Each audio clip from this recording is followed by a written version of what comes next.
요한복음 20장 19절부터 23절까지 말씀 같이 봉독합니다.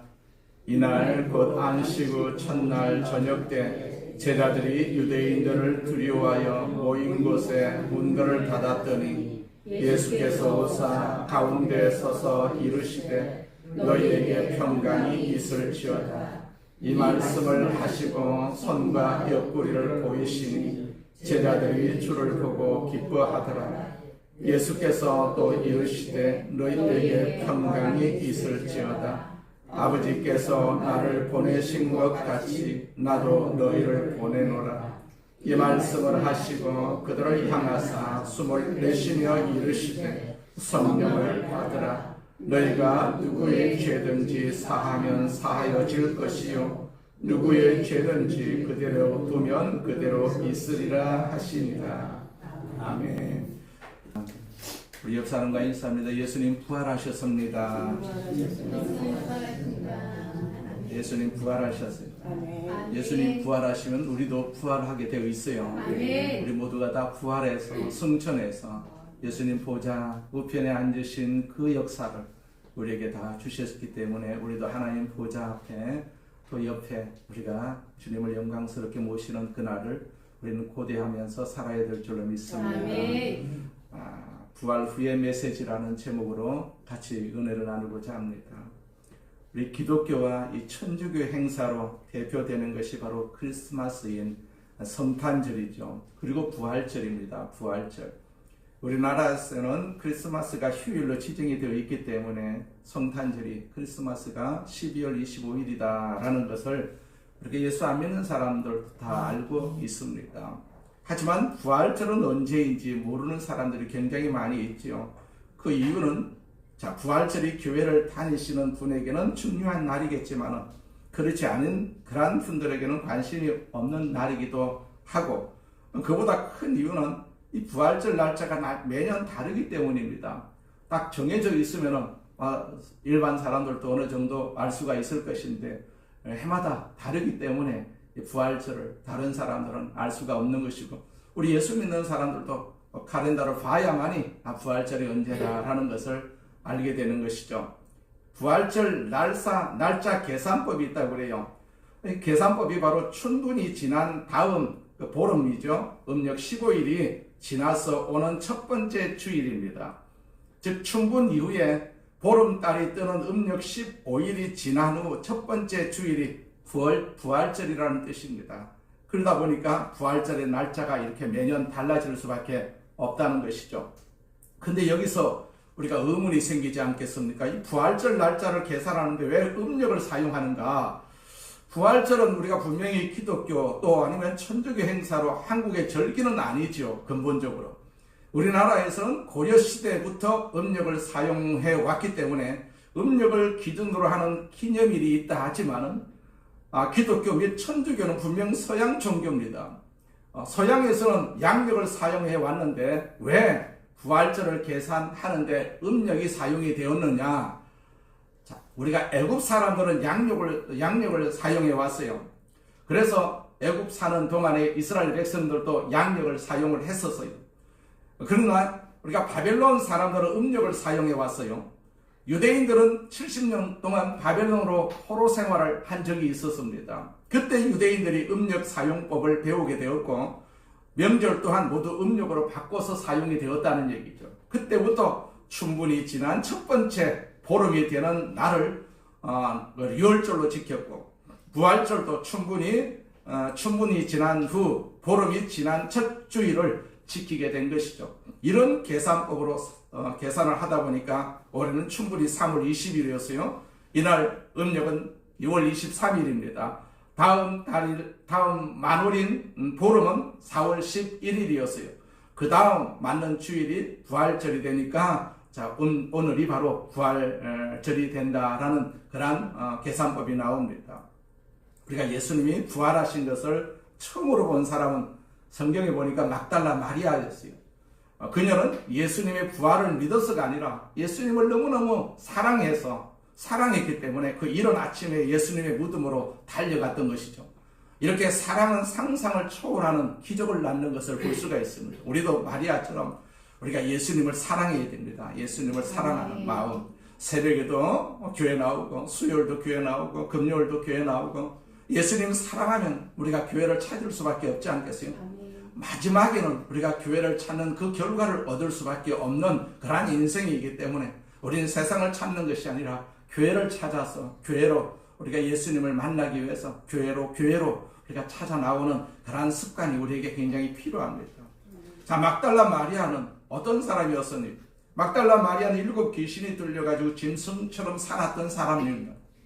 그러나 예수님을 만나서 새 생명을 얻으면서 이제 사람답게 살게 되었어요. 귀신이 다 떠나갔습니다. 따라서 이 여자는요, 어느 누구보다도 예수님을 사랑했던 그런 사람입니다. 예수님은 죽으셨어요. 십자가에 못 박혀서 그것도 죽으셨어요. 십자가의 죽음은 죄인의 죽음이지요. 죄를 지은 사람이 십자가에서 못 박혀서 죽는 죽음입니다. 그런데 예수님은 죄가 없으신데, 자, 우리의 죄를 짊어지시고 십자가에서 죽으신 것이거든요. 내 죄를 짊어지시고 예수님께서 대신 죽으신 것입니다. 내가 그렇게 죽어야 하는데 예수님이 대신 죽으셨거든요. 그리고 아리마대 사람 요셉이 자기가 죽어서 장사할 무덤을 준비해 두었는데 그 무덤에 예수님을 장사를 하신 것이죠. 안식일 다음 날, 곧 주일날 해 뜨기 직전에 예수님의 무덤에 도착을 해보니까 무덤 입구를 막았던 돌이 치워져 있었고 무덤 안에 예수님의 시신이 없었어요. 황당한 마리아는 순간적으로 누군가 예수님의 시신을 훔쳐간 것으로 생각을 했던 것이죠. 즉시 그녀는 그 사실을 베드로와 요한에게 알립니다. 두 제자도 허겁지겁 예수님의 무덤으로 달려왔지만 시신을 찾을 수가 없었던 것이죠. 자, 무덤 안에서 발견한 것은 예수님의 시신이 놓여있던 머리 쪽에 개켜있는 수건 하나하고 반대편에 놓인 고운 삼배, 이렇게 세마포뿐이었어요. 만약 누군가가 예수님의 시신을 훔쳐갔다면 머리를 쌌던 수건과 세마포를 가지런히 이렇게 놓았을 리가 없지 않겠어요? 또 예수님이 일어나서 스스로 벗었다고 하기에는 여러 가지 정황으로 보아서 맞지를 않습니다. 그 상황을 해석할 수 있는 방법은 한 가지밖에 없어요. 곧 부활입니다. 부활. 마치 누에가 고치를 빠져나가서 나방이 되듯이 예수님은 수건과 고운 세마포를 빠져나가서 부활하신 것이죠. 부활하신 것. 우리가 이 부활 신앙을 확실하게 믿어야만이 우리가 천국을 갈 수가 있습니다. 교회를 다녀도 예수님이 부활하신 사실을 우리가 의심하게 되면은 나도 부활할 수가 없지 않겠어요? 그렇기 때문에 이 부활절 이 신앙이 또 부활절 예배가 굉장히 중요한 것이 바로 우리가 다 예수님처럼 부활하고 부활할 것이다 라는 사실을 우리가 알고 있기 때문에 이 부활에 대한 의미를 우리는 이 부활절 예배를 통해서 충분히 가질 필요가 있지요.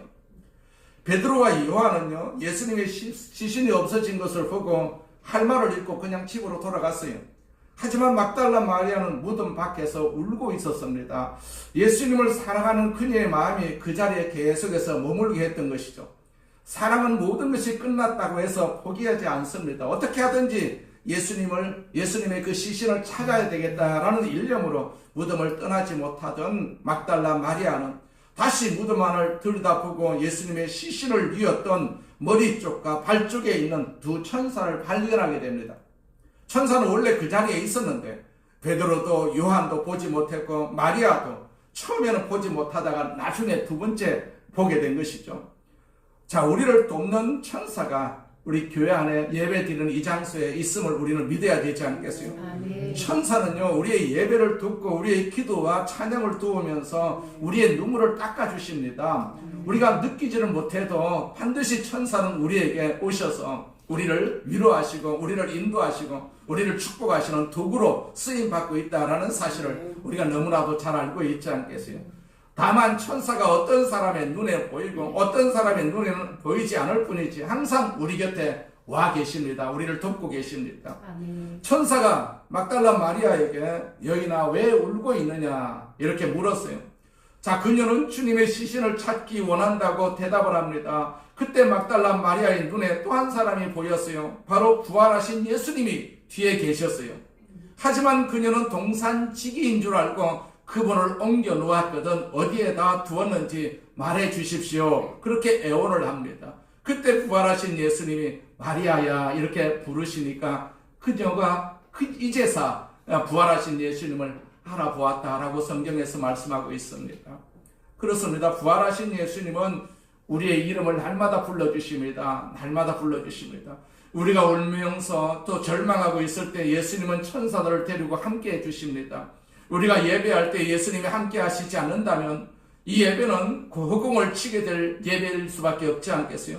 혼자 기도하면서 독백이 되고 하소연이 되지만 예수님이 함께 주시면은 천군 천사가 우리의 기도를 돕고 하나님은 우리의 기도를 받아주시는 것이죠. 이런 예배가 바로 그런 과정을, 그런 공식을 이루고 있다라는 사실입니다. 그래서 우리 예배는요, 그냥 드리는 예배가 아니라 천사가 우리의 예배를 도우시고 우리의 기도를 들으시고 또 하나님께서 예배를 받으신다라는 사실을 또 우리는 기억해야 될 줄로 믿습니다. 내가 작은 그런 기도를 할지라도 하나님 반드시 우리의 기도를 들으신다라는 얘기이십니다. 받으신다는 사실입니다. 받으신다는 사실을 우리가 알고 있기 때문에 지금까지 우리가 신앙생활을 하고 있는 것이고 또 앞으로도 계속해서 이 신앙생활을 우리가 진행할 수밖에 없는 것이죠.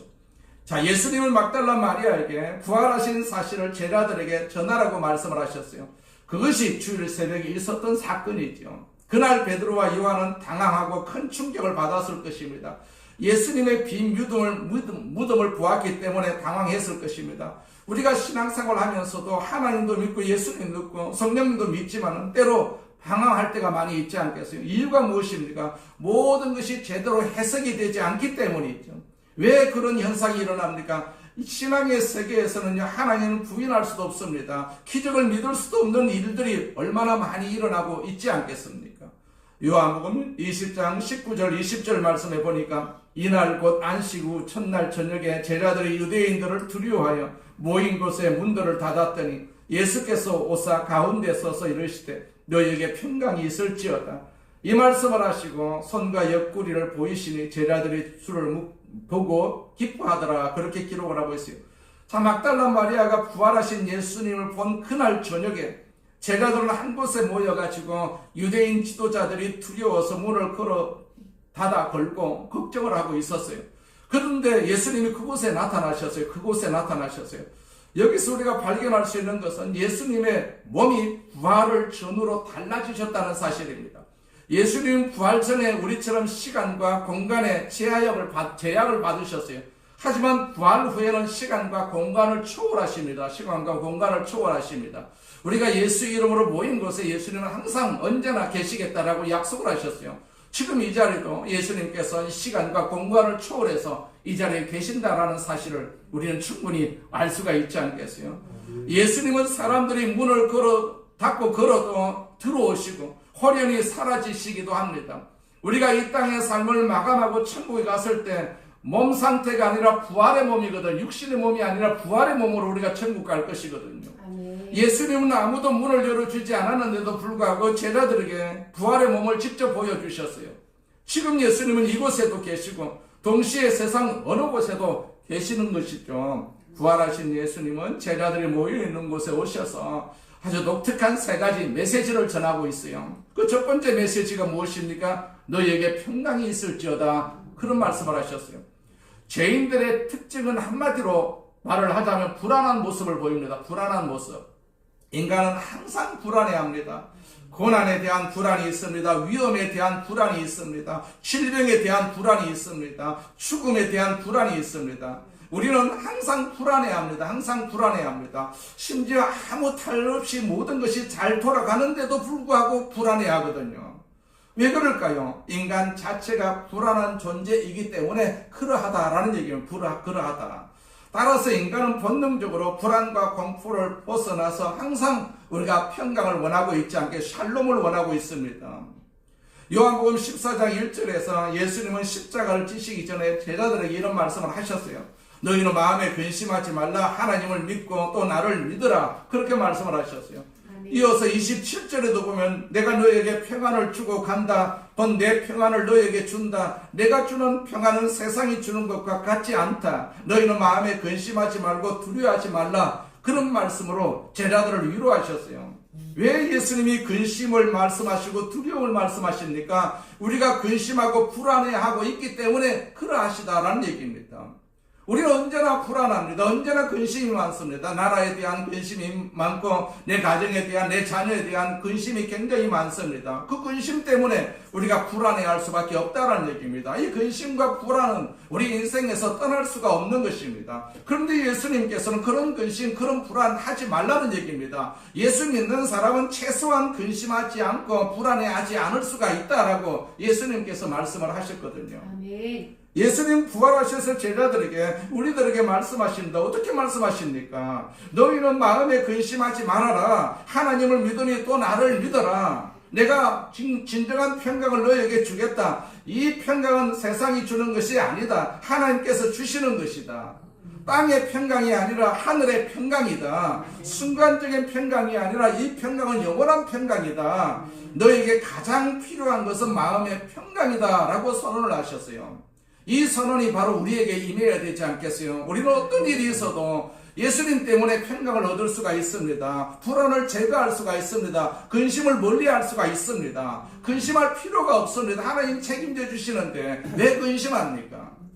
인생에서 고독과 실패, 절망, 저주, 죽음 등으로 불안해하는 사람들에게 평강을 주신다고 약속을 하셨어요. 요한복음 16장 33절에도 비슷한 말씀이 있습니다. 내가 너희에게 이런 것들을 말하는 것은 너희가 내 안에서 평안을 누리게 하려는 것이다. 너희가 이 세상에서 고난을 당할 것이다. 그러나 담대하라. 내가 세상을 이미 이겼다. 그렇게 말씀하셨어요. 예수님은 평강을 주시겠다고 여러 차례 약속을 하셨어요. 그런데 예수님이 십자가를 지시기 전에 주시겠다는 평안은 약속만 된 평안이거든요. 약속만 된 평안입니다. 그때까지 평강은 실현된 것이 아닙니다. 실현된 것이 아닙니다. 약속이었어요. 약속이었어요. 예수님께서 그 제자들에게 하신 약속이었습니다. 예수님이 평강을 주시겠다고 약속하신 후에 십자가에 못 박혀 죽으셨을 때 예수님은 인간이 가진 모든 죄악과 내 모든 고통과 모든 질병, 불안, 저주, 죽음 등의 문제를 근본적으로 다 해결해 주셨어요. 이사야서 53장 4절 이하에 보면 그가 우리의 병을 메고 갔고 우리의 고통을 짊어지셨다. 그런데 우리는 그가 죄를 지어 하나님께서 그를 벌주고 때리고 극심한 고통을 주신다고 생각을 했다. 그가 창에 찔림은 우리가 거역했기 때문이고 찢눌려 상처를 입은 것은 우리가 저지른 악행 때문이다. 그가 받은 벌로 우리가 평안을 얻고 그가 입은 상처로 우리가 치료가 되었다. 그렇게 말씀하고 있어요. 이렇게 인간의 모든 근심과 염려와 불안을 근본적으로 제거하기 위해서 십자가에서 예수님께서 죽으셨거든요. 그리고 3일 만에 부활을 하신 것입니다. 이게 이제 모든 문제가 깨끗이 해결이 되었어요. 그래서 예수님께서 다 이뤘다. 그렇게 말씀을 하셨지 않겠어요? 예수님의 사역도 다 이루셨지만은 우리가 행해야 할, 우리가 세상을 살아가야 할 모든 문제도 예수님께서 다 이루어 주셨다라고 예수님께서 십자가에서 그렇게 선포를 하셨어요. 그러나 제자들은요, 예수님께서 죽으시고 난 다음에 극도로 불안해가면서 문을 걸어 잠그고 숨어 있었지 않겠어요? 그 불안하면서 떨고 있는 그 자리에서 부활하신 예수님이 그런 제자들 앞에 나타나셔가지고 처음 하시는 말씀이 너에게 평강이 있을지어다, 그런 말씀을 하셨거든요. 여기서 이 평강은 예수님이 부활하신 후에 주시는 성취된 그런 누리는 평강입니다. 누리는 평강입니다.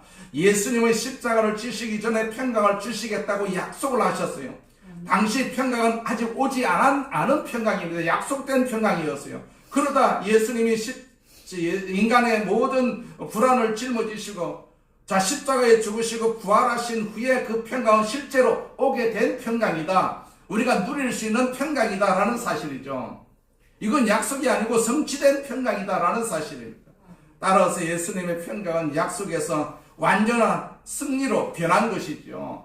완전하고 영원한 평강으로 된 것입니다. 이 평강이, 예수님께서 주시는 이 평강이 있어야만이 우리가 천국까지 갈 수가 있는 것입니다. 우리는 세상에서 주는 그 평강을 원할 수 있는 세상이 아닙니다. 세상은 자꾸만 평강을 빼앗아가고 있지 않겠어요? 마귀가 와가지고 계속해서 평강을 빼앗아 갑니다. 그래서 세상 사람들은 언제나 불안할 수밖에 없습니다. 정치가 불안한 것도 사실이고 경제가 불안한 것도 사실입니다. 이거 경제가 좋아진다, 정치가 좋아진다, 이제 있을 수가 없는 일입니다. 그렇기 때문에 예수님이 주시는 이 평강을 우리가 자꾸 소유하려고 애를 써야 된다라는 얘기입니다. 예수님이 주시는 이 평강이 아니면 우리가 세상을 살아갈 수가 없습니다. 미쳐서 돌아갈 수밖에 없지 않겠어요? 그렇기 때문에 예수님이 주시는 이 평강을 예수 믿는 사람들은 더 우리가 소망하고 더 가지려고 애쓰고 힘쓰고 노력을 해야 할 필요가 있습니다. 아멘. 모든 죄악은 용서받았고 평강이 왔다라고 성경에서 말씀하고 있어요. 예수님이 다 이루어 주신 일이거든요. 구약은 오실 메시아를 약속을 하고 신약은 오신 메시아를 증거하고 있지 않겠어요? 우리는 오신 메시아를 지금 찬양하고 있고 또 오실 메시아, 장차 오실 메시아를 우리가 소망하고 있지 않겠어요? 이것이 예수를 믿는 일입니다. 예수님을 믿는 일이거든요. 이미 평강은 주어졌고 기도의 응답은 이루어졌습니다. 기도의 응답은 이루어졌어요. 예수님께서 말씀하신 그 평강의 기도의 응답이 다 이루어진 것이죠. 성경은 우리가 하나님의 뜻대로 기도할 모든 것을 이룰 수 있다 약속을 하셨어요. 요한복음 15장 7절에 보니까 너희가 내 안에 머무르고 내 말이 너희 안에 있으면 너희가 바라는 것은 무엇이든지 구하여라. 그대로 다 이루어질 것이다. 그렇게 약속을 하셨어요. 그런데 우리는 아직도 불안해하고 평강을 달라고 목마른 기도를 하고 있는 경우가 많이 있습니다. 이미 주어진 평강을 알지 못하니까 평강을 자꾸 구하고 있는 것입니다. 자, 주님이 주신 평강을 먹지 않고 주변 환경을 보면서 평강을 달라고 자꾸 기도하는 것이죠. 자, 부활하신 예수를 믿는다면 이미 평강이 주어졌음을 우리가 스스로 깨달아야 됩니다. 나 안에는 평강이 있다. 내 안에는 평강이 있다. 그렇게 우리는 자꾸 기도할 필요가 있고 그렇게 우리가 스스로 그 평강을 우리가 생각 속에 두어야 될 필요가 있습니다. 아멘. 우리 안에 고난과 위기와 불안을 능히 이길 수 있는 평강이거든요. 우리는 이 사실을 날마다 선포해야 됩니다. 날마다 선포하면서 살아야 됩니다. 아멘. 우리가 평화로운 세상만 되면은 우리가 하나님이 주시는 그 평강을 조금 덜 우리가 바라도 괜찮은데 세상은요 절대로 평강이 없습니다. 우리가 바라고 소원하는 것은 평안이지만 세상은 그러하지 않다라는 것도 우리가 충분히 알 수가 있지 않겠어요? 왜냐하니까 세상은 말세다라는 얘기다. 말세, 심판의 때가 곧 다가온다라고 성경에서 말씀하고 있지 않겠어요? 그렇기 때문에 모든 자연을 보아도 이건 세상이 바로 심판을 앞두고 있는 세상이구나 우리가 충분히 깨달을 수가 있지 않겠어요? 사람들도 보면은 다 악하지 않겠습니까? 악합니다. 뭐 정치를 봐도 악하고 대통령을 봐도 악하고 다른 지도자들을 봐도 다 악한 사람들이지 않겠어요? 악한 사람들이 지도자를 이렇게 자청하고 있고 지도할 수 있는 그런 세상이 다가올 수밖에 없다라는 얘기입니다. 즉 그리스도가 왜 세상을 다스린다라고 성경에서 말씀하고 있습니까? 그가 악하기 때문에 세상을 다스린다는 얘기입니다. 그러면 세상이 그만큼 악해졌기 때문에 악한 사람이 세상을 다스릴 수밖에 없지 않겠어요? 이제 선한 사람이 없습니다. 그래서 선한 사람이 세상을 다스릴 리가 없단 말입니다. 악한 사람이 세상을 다스릴 수밖에 없습니다. 그렇기 때문에 우리는 이 고난이 파도처럼 계속해서 밀려온다라는 사실을 우리가 자각하고 살아야 됩니다. 한번 고난이 지나갔다고 끝난 것이 아닙니다. 이 고난이 지나갔다고 다시 우리가 나라에 좋은 일이 있을 것이다. 절대 그렇지 않습니다. 끝없는 고난이 계속해서 다가올 수밖에 없습니다. 또 다른 고난이 찾아옵니다. 자, 인생이 끝날 때까지 고난은 쓰나미처럼 이렇게 밀려옵니다. 우리는 인생에서 문제를 피할 생각을 해서는 안 됩니다. 피할 수도 없지 않겠어요? 문제를 없애달라고 기도하는 것은 바보 같은 것입니다. 한 가지 문제가 지나면 또 다른 문제가 닥쳐오기 때문에 문제가 없어지는 것이 중요한 것이 아니라 내가 문제를 이기게 해 주시옵소서. 이 세상을 이기면서 살게 해 주시옵소서. 우리가 그렇게 기도할 필요가 있습니다. 태풍이 불고 비바람이 몰아쳐도 두려워하지 말아야 됩니다. 세상이 희한하게 보내도 우리가 두려워할 필요가 없습니다. 아, 세상이 그렇다. 그렇게 될 수밖에 없구나. 그렇게 생각하면서 담담하게 기도하면서 내 자신을 우리가 신앙적으로 살아야 되겠다라는 그런 각오를 가지고 기도하면서 살아야 됩니다. 어떤 고난, 위기, 불안, 죽음 앞에서 담대히 맞설 수 있는 평강을 내 스스로 선포해야 됩니다. 누가 선포해 주는 것이 아닙니다. 누가 주는 것이 아닙니다. 예수님께서 그 평강을 우리에게 주셨기 때문에 내가 그 평강을 선포하면서 살아야 되는 것이죠. 아멘. 예수님이 제자들에게 평강이 있다고 말씀하시고 그 손과 옆구리를 보여주신 사실도 우리가 선포를 할 필요가 있어요. 예수님이 부활하셨다. 나도 부활한다는 얘기죠. 예수님이 십자가를 짊어지시지 않으셨다면 손과 옆구리를 보여주실 필요가 없었을 것 아니겠어요? 따라서 인간의 모든 문제가 완전히 이제 예수님께서 다 해결해 주신 것이죠. 그 천국입니다. 해결은 천국이거든요. 해결은 천국이. 우리에게는 천국밖에 없습니다. 세상에 우리가 더 살아야 할 이유가 없습니다. 세상은 우리를 못 살게 구는 그러한 세상으로 바뀔 수밖에 없지 않겠어요. 특별히 예수 믿는 사람을 박대하는 그런 날이 반드시 온다라는 것도 우리가 충분히 알 수가 있지 않겠어요. 그렇기 때문에 우리가 이미 우리에게 임한 그러한 평강을 우리가 선언하면서 우리가 그 평강의 역사가 우리에게 임하기를 우리는 간절히 소망하면서 세상을 살아야 될 줄로 믿습니다. 두 번째 메시지는 너희를 보낸다라고 말씀을 하셨어요. 21절 말씀을 보니까 예수께서 또 이르시되 너희에게 평강이 있을지어다. 아버지께서 나를 보내신 것 같이 나도 너희를 보내노라. 자, 이제 모든 문제가 해결되었으니 가라는 것이죠. 가라는 것. 숨어 있지 말고 밖으로 나가라는 것입니다. 곧 파송이라고 볼 수가 있죠. 제자들에게는 파송이라고 볼 수가 있죠. 우리 예수 믿는 사람들에게 평강이라는 축복이 주어지고 그 뒤에 따르는 것이 파송입니다. 전도하는 것이죠. 전도하는 것. 내가 경험한 이 평강을 다른 사람에게, 평강이 없는 사람들에게 전하는 것이죠. 전하는 것. 하나님이 우리에게 건강을 주신 이유가 무엇일까요? 의식주를 해결하고 자녀들을 교육시키면서 하나님의 일에 헌신하라는 얘기입니다. 헌신하라는 거. 우리가 최소한 내 자녀 자손들에게까지는 하나님의 자녀가 되어야 되지 않겠습니까? 다른 사람은 잘 몰라도 우리 자녀들 자손만큼은 내가 믿었기 때문에, 내가 믿음으로 걸어왔기 때문에 자녀 자손들만큼은 하나님의 일에 헌신하면서 살아야 되지 않겠어요? 세상을 보면 대체로 악한 사람이 건강한 것 같아요.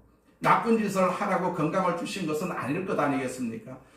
악한 사람이 잘 되는 것 같습니다. 하나님의 사람들에게 돈이라든지 명예라든지 지위라든지 권력 등을 주신 이유는 그것으로 그분께 하나님께 영광을 돌리라는 것이거든요. 그 영광을 하나님께 돌리지 않고 자기 욕망으로 사용하면 그 사람은 하나님의 심판을 피할 수가 없는 것입니다. 지금은 잘 사는 것 같아도, 지금은 권력을 가지고 있는 것 같아도 그 사람에게는 심판이 기다리고 있다는 얘기입니다. 심한 심판이 기다리고 있는 것입니다. 오늘 우리가 이 자리에 모이고 있는 것은 하나님의 일을 하기 위함입니다. 예배 드리는 것도 하나님의 일이거든요. 우리가 기도하는 것도 하나님의 일이고 찬송하는 것도 하나님의 일입니다. 이건 세상 일이 아니지 않겠어요?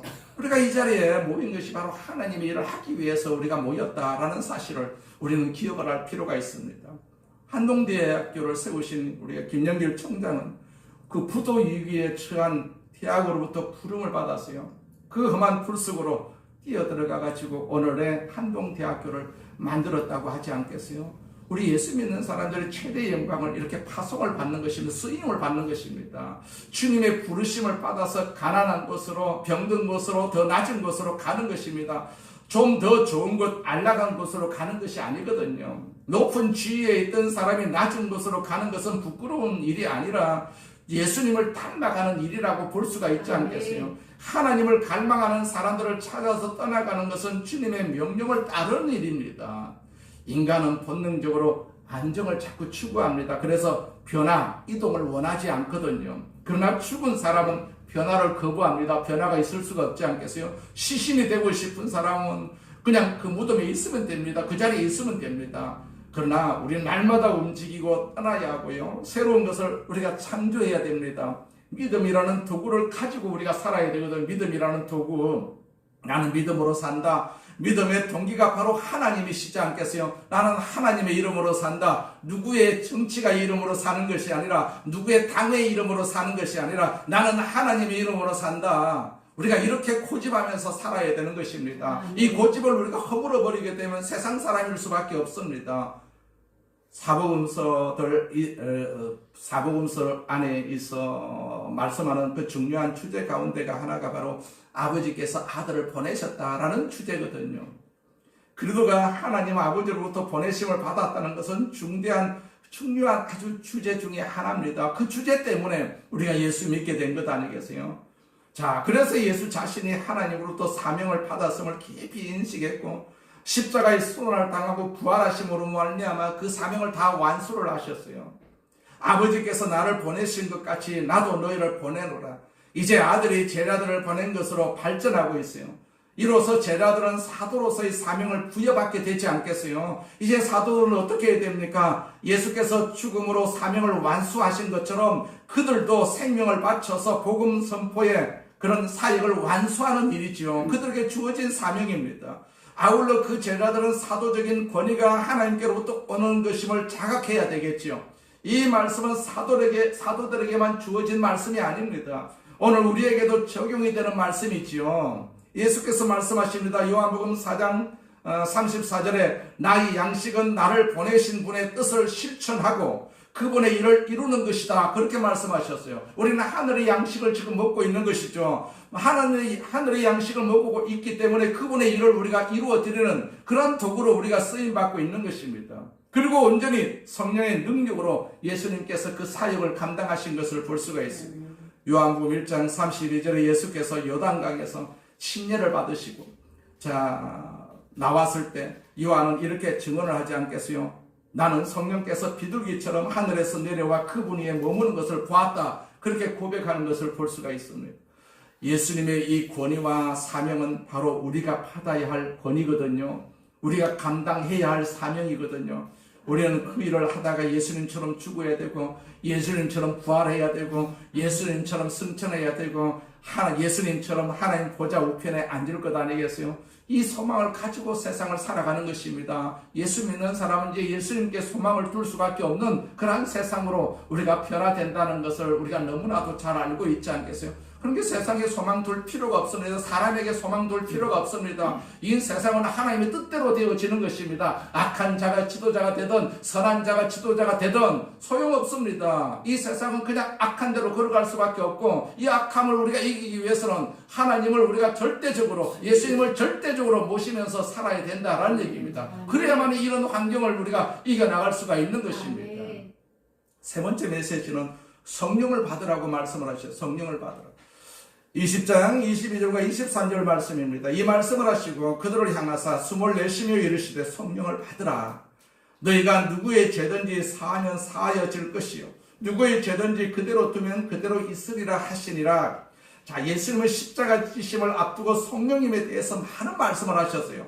요한복음 14장 16절과 17절에도 내가 아버지께 구할 것이니 아버지께서 너희에게 다른 보혜사를 보내셔서 너희와 영원히 함께 있도록 하실 것이다. 그분은 진리의 영이시다. 세상은 그분을 볼 수도 없고 알 수도 없기 때문에 그분을 받아들일 수가 없다. 그러나 너희는 그분을 안다. 그분이 너희와 함께 계시고 또 너희 안에 계실 것이기 때문이다. 그렇게 말씀을 하셨어요. 그리고 26절에 보면 보혜사 곧 아버지께서 내 이름으로 보내실 성령께서 너희에게 모든 것을 가르쳐 주실 것이며 내가 너희에게 말한 모든 것을 생각나게 하실 것이다. 그렇게 말씀을 하셨어요. 그리고 요한복음 16장 7절과 8절에 보니까 그러나 내가 진실로 진실로 너희에게 말한다. 내가 떠나는 것이 너희에게 유익하다. 내가 떠나지 아니하면 보혜사가 너희에게 오시지 않을 것이다. 그러나 내가 가면 너희에게 보혜사를 보내주겠다. 보혜사가 오시면 죄에 대해서 의에 대해서 심판에 대해서 세상을 책망할 것이다. 그렇게 가르쳐 주셨어요. 예수님 평소에 성령님에 대해서 많은 말씀을 해 주셨는데 제자들은 그것을 깨닫지 못했어요. 아무리 설명해 줘도 알아듣지를 못했어요. 사도행 1장 4절에 보니까 예루살렘을 떠나지 말고 너희가 내게 들은 대로 내 아버지가 약속하신 성물을 기다리라. 그렇게 말씀하셨어요. 곧 예수님이 십자가를 지시기 전에 약속하신 성령님을 뜻하는 것이죠. 예수님이 부활하신 후에 성취된 성령님을 말하는 것입니다. 오늘도 예수님은 우리에게 성령 충만을 이루라고 말씀을 하셨어요. 아멘. 성령의 역사가 있어야만이 성령으로 말미암아서 우리는 세상을 이길 수가 있습니다. 우리 힘으로 세상을 이길 수가 있겠습니까? 절대로 못 이기지 않겠어요? 성령 충만함을 받으라고 그렇게 예수님께서 살아생전에 제자들에게 그렇게 부탁을 하셨지 않겠어요? 우리에게도 부탁하시는 말씀이 바로 성령 충만함을 이루라고 말씀하시는 것입니다. 성령을 받아야만 이 세상을 이길 수가 있습니다. 어떤 핍박도 이길 수가 있고 어떤 박해도 우리가 이길 수가 있습니다. 제자들이 성령을 받고 난 뒤에 그런 박해와 그런 핍박도 그런 죽음도 이길 수가 있었던 사실들을 우리가 볼 수가 있습니다. 우리가 그리해야 된다는 얘기입니다. 그리해야 된다. 세상 유혹에 우리가 넘어가서는 안 된다라는 사실입니다. 안 된다. 세상의 유혹을 우리가 거부할 수 있는 그러한 믿음이 성령을 통해서만이 가능하다라는 사실을 우리는 알아야 되거든요. 우리는 세상이 급박하게 돌아가는 것을 우리가 너무나도 잘 알고 있습니다. 곧 심판이 다가올 것 같은 느낌을 받고 있지 않겠어요? 이럴 때 우리는 성령을 더욱더 의지해야 됩니다. 성령을 의지하지 않으면 세상으로 돌아갈 수밖에 없습니다. 그래서 우리가 해야 할 일은 예수님을 믿는 것입니다. 예수님을 확실하게 믿는 것. 그리고 성령님이 임하시면 그대로 받아들이는 것입니다. 그러면서 성령님 내게 임하여 주시옵소서. 우리는 성령 충만을 충분히 이루어야 됩니다. 성령이 오셨는데 성령의 강림을 기도하면 안 됩니다. 성령이 이미 오셨지 않겠어요? 예수님께서 다 주셨고 또 제자들도 그 성령의 능력으로 사역하신 것을 볼 수가 있지 않겠어요? 성령을 우리가 항상 모시고 살아야 됩니다. 모시고 살아야 됩니다. 이미 지금 오셔서 이곳에 계시고 그 성령님을 우리가 그대로 받아들이면 되거든요. 오늘 성령님이 우리에게 충만히 임하기를 주의 이름으로 축원을 드립니다. 우리는 이미 오신 성령을 그대로 받아들이고 우리가 그분과 더불어서 기뻐할 필요가 있습니다. 그리고 방언도 하고 예언도 해야 됩니다. 우리는 힘들고 외롭다고 말하지 말고 자, 성령 충만을 위해서 기도해야 할 필요가 있습니다. 그러면 주님께서 은혜와 능력을 더해 주실 것입니다. 어떤 능력입니까? 세상을 이길 수 있는 능력을 주신다라는 얘기입니다. 이 능력이 없이면 우리는 세상을 이길 수가 없습니다. 세상과 합해질 수밖에 없습니다. 그러면 우리가 심판을 당할 수밖에 없지 않겠어요? 그래서 우리 자녀들을 전도하고 우리 가족들을 전도하고 이웃을 전도하는 그러한 힘을 주시옵소서. 한 영혼이라도 우리가 이런 세상에 속하지 않고 하나님께 속한 역사를 우리가 눈으로 보아야 되지 않겠어요? 우리가 입을 열어서 선포하면 성령이 역사하십니다. 성령이 역사합니다. 전도하는 사람은 뭐 특별한 은사가 있어서 한 것이 아니고 성령의 역사 때문에 그렇게 전도를 하고 있는 것을 볼 수가 있는 것이죠. 우리도 성령에 충만해가지고 그런 역사를 이루어 드리면서 세상을 살아야 될 것입니다. 우리는 부활하신 예수님이 주신 세 가지 메시지를 들었어요. 첫째는 무엇입니까? 너에게 평강이 있을지어다. 그 평강이 우리 성도들에게 임하시기를 주의 이름으로 축원을 드립니다. 두 번째는 내가 너희를 보냈다라는 얘기입니다. 하나님께서 우리를 보내신 것입니다. 우리를 선택해서 우리를 보내신 것입니다. 이 세상에 살면서 인생이 하나님으로 선택받지 못한 사람들이 얼마나 많이 있습니까? 우리가 예배드리는 이것은 하나님께서 만세전부로 우리를 선택하신 그 결과입니다. 그래서 세상에 우리를 보낸 것이죠. 세상에 우리를 보낸 것입니다. 그 다음에 우리는 성령으로 충만해야 되지 않겠어요? 성령으로 충만하시기 바랍니다. 이미 평강이 왔고 성령님도 오셨습니다. 예수님 부활하셨기 때문에 우리 인생도 변화되었어요. 우리가 기도하면 병이 낫습니다. 귀신도 떠나갑니다. 우리에게 능력이 생기고 우리가 어떤 고난도 이겨낼 수가 있습니다. 순교도 할 수가 있습니다. 성령님이 우리와 함께 계시기 때문에 그러하다는 얘기입니다. 우리는 근심하고 염려하고 불안해야 할 필요가 전혀 없습니다. 미래는 부활하신 예수님을 믿는 자들의 것이기 때문입니다. 능력으로 살아야 됩니다. 하나님의 능력으로. 하나님의 능력이 없으면 이 세상을 살아갈 수가 없어요. 세상은 악합니다. 내 힘으로는 살아갈 수가 없어요. 그래서 예수님께서 부활하시고 승천하셔서 성령을 보내주셨습니다. 성령을 의지하면서 살아라. 성령은 너를 돕는 보혜사다. 그렇게 말씀하신 것이죠. 그래서 성령을 의지하고 함께 동행하면서 사시기를 주의 이름으로 축원을 드립니다. 이것이 우리가 가져야 할 부활신앙이거든요. 이 부활신앙으로 성령과 동행하면서 사시는 그러한 삶을 우리가 충분히 살아야 될 줄로 믿습니다. 전능하신 하나님 아버지 감사합니다. 우리 아버지 하나님께서 우리를 사랑하시고 우리를 축복하여 주셔서 하나님의 뜻을 이루는 귀한 도구로 삼아 주심을 감사합니다. 주여 주께서 우리에게 오셔서 평강을 주셨습니다. 우리가 하나님 아버지 복음을 증거할 수 있는 도구로 삼아 주심을 감사합니다. 성령을 끝까지 의지하면서 이 세상을 이길 수 있는 복된 삶을 살게 하여 주심을 감사합니다. 주님 영광을 받으시옵소서. 예수님의 이름으로 기도드립니다. 아멘. 우리 말씀을 생각하시면서 통성으로 한번 기도하겠습니다. 할렐루야. 전능하신 하나님 아버지 감사합니다. 주님 홀로 영광을 받으시옵소서. 우리 아버지 하나님께서 함께하여 주심을 감사합니다. 우리는 아무런 힘이 없습니다. 주의 영이 우리 가운데 임하여 주셔서 이 세상을 이길 수 있는 힘을 주시옵소서. 이 세상을 예언할 수 있는 능력을 주시옵소서. 우리는 이 세상 사람이 아님을 고백합니다. 하나님의 백성입니다. 이 세상에 살고 있어도 언젠가는 우리는 이 세상과 이별할 수밖에 없습니다. 성령님 우리를 인도하여 주시옵소서. 잘 인도하여 주시옵소서. 의지합니다. 바람과 재물같이 생수같이 임하여 주셔서 우리가 주님 나라에 가는 날까지 우리를 강건하게 하여 주옵소서. 세상을 이기게 하여 주옵소서. 박해도 이기게 하여 주옵소서. 어려움도 이기게 하여 주옵소서. 고난도 이기게 하여 주시옵소서. 질병도 이기게 하여 주시옵소서. 우리를 이기게 하신 하나님 아버지 감사합니다. 우리를 이기게 하신 하나님 아버지 감사합니다. 우리가 날마다 찬송하면서 이 부활신앙으로 살 수 있도록 힘주심을 감사합니다. 오늘 우리 성도들에게 성령으로 충만할지어다. 성령으로 충만할지어다. 성령으로 말하게 하여 주옵소서. 성령으로 살게 하여 주시옵소서. 능력으로 살게 하여 주옵소서. 악한 마귀는 따라갈지어다. 악한 귀신은 따라갈지어다.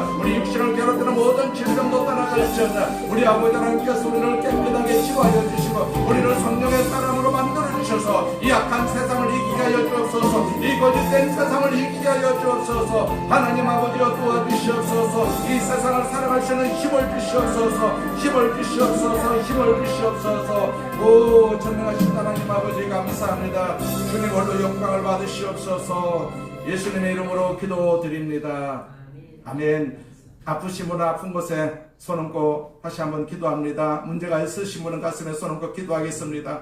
전능하신 하나님 아버지 우리를 구원하심을 감사합니다. 아멘. 우리가 이미 예수님께서 이미 세상에 우리를 선택하여 주시고 이 세상을 살 수 있도록 인도하여 주셨사오니 예수의 능력으로 살게 하여 주심을 감사합니다. 아멘. 예수님께서 이미 아버지 우리 질병을 다 짊어지시고 돌아가셨기 때문에 우리에게는 질병이 없습니다. 우리는 건강할 뿐입니다. 오늘 이 시간 하나님 아버지 육신을 괴롭히는 모든 악한 것들은 다 마귀의 짓이오니 악한 마귀는 우리 몸에서 떠나갈지어다. 병만은 떠나갈지어다. 허리의 질병도 떠나갈지어다. 관절 척추의 질병도 떠나갈지어다. 모든 암은 떠나갈지어다. 우리를 건강하게 하여 주심을 감사합니다. 우리 정신의 주의 영광이 늘 날마다 다하게 하여 주셔서 우리가 정직한 삶을 살게 하여 주옵시고 복된 삶을 살아갈 수 있도록 힘주심을 감사합니다. 우리를 건강하게 하여 주심을 감사합니다. 우리 성도들이 다 건강을 이루어서 주를 섬기고 끝까지 순례할 수 있도록 하나님께서 사용하여 주시옵소서. 특별히 하나님 아버지 악한 마귀는 떠나갈지어다. 아버지 가정의 모든 악한 것들은 다 떠나갈지어다. 저주는 떠나갈지어다. 직장에서도 저주는 떠나갈지어다. 사업장에서도 저주가 떠나갈지어다. 우리 자녀들이 하는 일에 아버지 머리가 되게 하여 주옵소서. 그 직장에서도 머리가 되고 사업장에서도 머리가 되게 하여 주시옵소서. 우리 손자 손녀들이 하나님 믿음 생활 잘하게 하여 주시옵소서. 그들이 세상을 살아야 합니다. 믿음으로 살 수 있도록 그들을 도와주시옵소서. 믿음으로 살게 하여 주옵소서. 지혜롭게 공부해서 주의 뜻을 이루어 드리는 귀한 도구가 되게 하여 주시옵소서. 오늘 우리를 축복하심을 감사합니다. 축복하심을 감사합니다. 저들은 다 떠나갈지어다. 병마도 다 떠나갈지어다. 우리를 복되게 하심을 감사합니다. 주님 홀로 영광을 받으시옵소서. 예수님의 이름으로 기도드립니다. 아멘. 할렐루야.